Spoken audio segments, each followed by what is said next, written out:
La voiture électrique s'est fortement développée ces dernières années. Un peu partout fleurissent des bornes de recharge, qu'elles soient publiques ou privées. Où en sont les Périgourdins? Sont-ils bien dotés? Quelques éléments de réponse avec Florian Rouliès et Pascal Tinon. C'est une étape familière pour ceux qui roulent à l'électrique.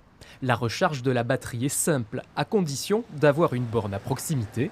En Dordogne, le syndicat départemental des énergies, le SDE, propose plus de 300 points de charge sur tout le territoire.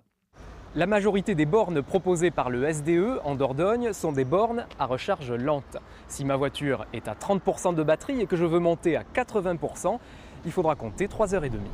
Mais le SDE propose aussi des bornes plus puissantes, comme celle-ci à Coulounier-Chamiers. Ici, c'est plus rapide. Pour la même charge de 30 à 80%, une demi-heure suffit. Des bornes comme celle-ci, le SDE a donc décidé d'en déployer une douzaine supplémentaires, surtout dans les zones délaissées par les opérateurs privés, comme ici, à la 12. Il faut quand même savoir que des bornes publiques, c'est quand même déficitaire. Les communes ne peuvent pas s'engager sur un tel investissement, c'est compliqué, surtout les communes rurales. Donc le SDE a les moyens de subir ce déficit dans l'immédiat. Un investissement nécessaire, car de plus en plus de véhicules électriques sillonnent le département. C'est environ 30 700 charges sur l'année 2024. Au niveau du réseau Mobive qui se concentre sur la Nouvelle-Aquitaine, on est le quatrième département avec la fréquentation de bornes la plus importante. Une évolution prise en compte par certains employeurs qui, eux aussi, ont décidé d'installer des bornes de recharge pour leurs salariés.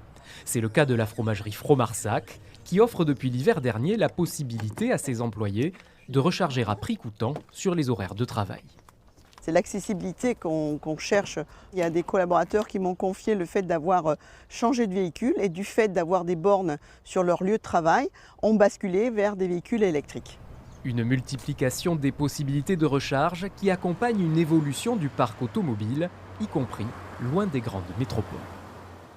Cela faisait 5 ans